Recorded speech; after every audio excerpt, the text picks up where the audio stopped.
these bosses. Jupiter's on the top left, Saturn's the one that looks like Saturn, Uranus is the giant bull down the bottom right, and Pluto, still a planet when this game was made, is in the bottom left. We're going to start with Pluto.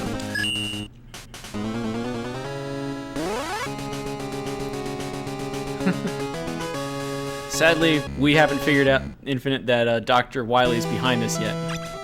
Now, so we can't go straight to attacking the Wily Star. So this stage starts with the worst damage boost ever. It takes off like a third of your life. Those platforms, when you land on them, they fall. It's bad to hit spikes, so I just kind of slid off of it. And then this guy was here, and I was ready for him to blast him. So the first two screens of the stage, hold a charge, crash through the tank, and cry that you just lost a lot of life, and blast this guy. I believe I'm holding a charge for a missile in this room. Yep. So those guys have 2 hit points. They kind of pause, wait a minute, and then charge at you. They hurt, so take care of them, or otherwise dodge them. Now this next screen, a true record run is going to kill that guy and keep going. I like my hit points, and even at SGDQ I anticipate I'm going to grab that just because it's too nice. I'd really like Pluto's music. You were right, dead biker. So you come through here, this guy is there, kill him. And now, 2 things to note, I guess. I'm going to start using Neptune's weapon the rest of the stage. But we should also take a moment here to recognize that all that Mars ammo we just used against the rock monster is still missing. That's why it's important to make sure you hit with as many of those shots as you can from here on out.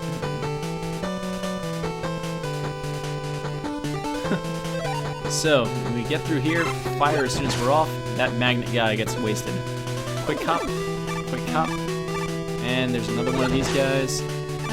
I guess that's the first time we've seen those guys in this run. Obviously, saltwater kills them. I believe they have 3 hit points, so a full charge will also kill them. 2 shots of Mercury will kill them. Mercury, I believe, does 2 hit points of damage each. So in the next room, there's a mini-boss. He has this whole pattern where he goes all around the room and you have to deal with him, or you just hit him with 2 shots of Neptune's weapon. So there's another tank guy. We're going to ignore him. This block I'm standing on, Uranus's weapon is kind of like the Gutsman weapon of this game and can pick these blocks up when you're standing on them and throw them. There are, if you look on the right side of the inventory there, you can see these 4 kind of weird polygonal slots. Those are gems. In a speed run, we have no use for them. If you collect them all, Dr. Light can create this other item you can buy at the shop that makes it so all weapon energy usage gets reduced by half for every shot that you fire. One of the primary problems with getting them in a speed run, besides the general point of, well, we don't need any items, so we're just not going to get it, is that you are required to have Uranus's weapon in Pluto stage to get the gem, and you to have Pluto's, and to have, you need God damn it. You need Uranus's weapon in Pluto stage, and Pluto's weapon in Uranus's stage, so you must revisit one of them to get all 4 gems. And we have no use for revisits. So, that's where it is. Take a note. Anyway, you climb up here. Kill that guy. With a... I'm holding right whenever I'm firing that, by the way, in the stage. So, it gets that little extra bit of arc on it. So, you've made it midway if you get to this screen. The next screen's kind of interesting. One of those magnet guys is going to be there. I'm going to fire Neptune, but his shot's still going to appear, so I'm going to have to jump over it and slide quickly out of a falling ceiling so I can then slide over more falling platforms to get over a pit. This will immediately put me face to face with one of those missiles on wheels. I'm going to wait for it, and then jump over it. It's going to dash under me. If you jump too early, it changes direction and gets you from behind. Ooh.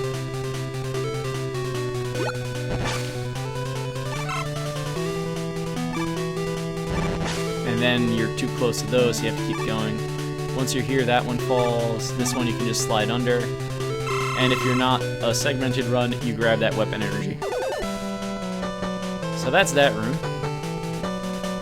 At this point, I also stopped using Neptune because, again, weapon energy is now... Ammo management is now a thing.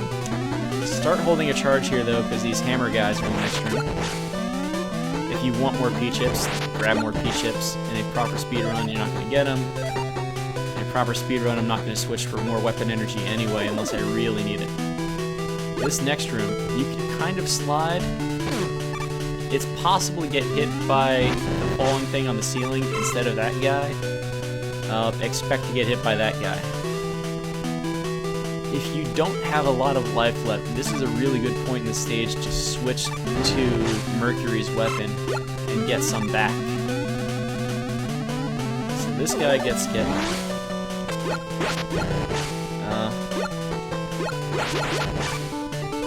Infinite Mystery. I saw you do that completely not thinking about it yesterday and said, holy crap, I need to start doing that. So, congrats, your strats are incorporated in the run.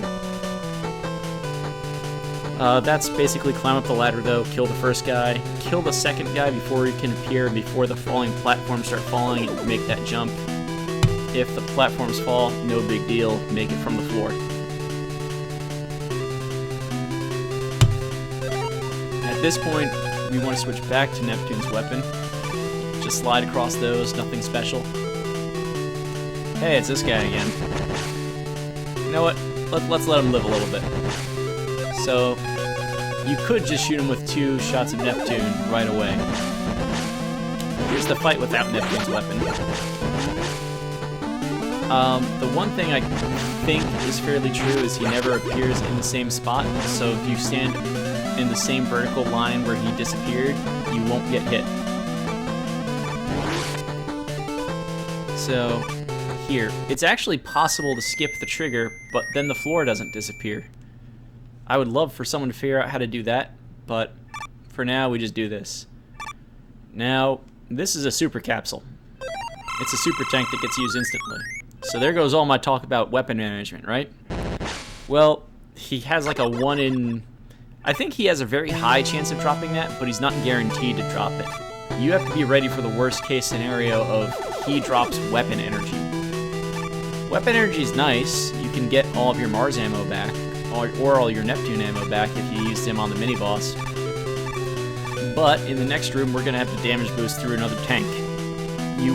The speedrunner's friend here for a record attempt is a large life drop. That's really all there is to say about Proto Man. He's just Eddie on crack. E-tanks are kind of nifty too. It's probably the second best thing, but it's annoying to pause, come over here, go up, use the E-tank, and yeah. Super tank's also good. It's theoretically possible that maybe there's a better route that goes through the game, gets here last, and relies on that instead of going shopping for a weapon energy refill. But Pluto's weapon is too damn useful, as you will see. So, anywho. Oh no, we just lost another third of our life meter. So, Pluto. Pluto can fire 2 shots. He fires 1 high, 1 low. I think it's pretty consistent that his first shot is always high the first time you fight him, but I don't like counting on that. Mercury is actually his weakness, so get it out. And again, remember, the little shots on the screen lag the game, so you want to collect them. They also heal you, so you have some chance of surviving this fight, even if you don't have a lot of life left. He shoots 1 high, 1 low, and the timing's sort of like dash across the screen on where the third shot would be. You want to be jumping over his dash across the screen. He's about as tall as Mega Man when he does that. You want to turn and hit him while he's over here. Then if you've played Mega Man X, he does kind of a Sigma thing where he jumps up halfway up this wall, the other wall, ends up in the top of this corner. Then he sticks up there, he fires these 3 shots that really lag the game. The best humans I've seen play this game have him with 4 hit points left. He then drops down, you shoot him twice with Mercury's weapon, he's done. Hopefully you're standing in the middle of the room. After that, by the way, he just wash, rinse, repeat. He fires 2 more shots, dashes across, jumps up to the right corner, and fires down again. It's not that exciting. He's actually got a really simple pattern.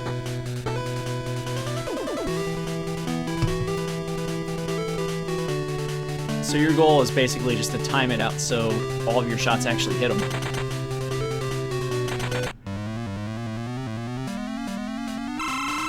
So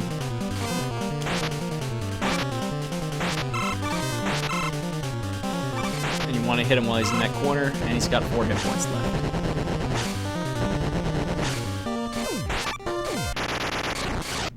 Time it right if you can, otherwise you just hit him twice, one way or the other, he goes down, you win. Life goes on. Now, Pluto's weapon's kind of neat. If you just equip Pluto's weapon and hit the B button, Mega Man will shoot like he's using the P shooter, but you won't use any weapon energy, and you'll be stuck saying, "The hell?" If you charge Pluto's weapon, you get this neat little dash. And watch Mega Man after the dash. See, he's flashing there. Using Pluto's weapon gives you temporary invincibility frames, almost like you got hit. Except you have no recoil that you're dealing with while you're doing that. That makes Pluto's weapon extremely useful. It should also be noted that there's some walls that Pluto's weapon can break through. These kind of gray blocks. I'll point them out in Uranus's stage, and you'll see them in the Wily Star.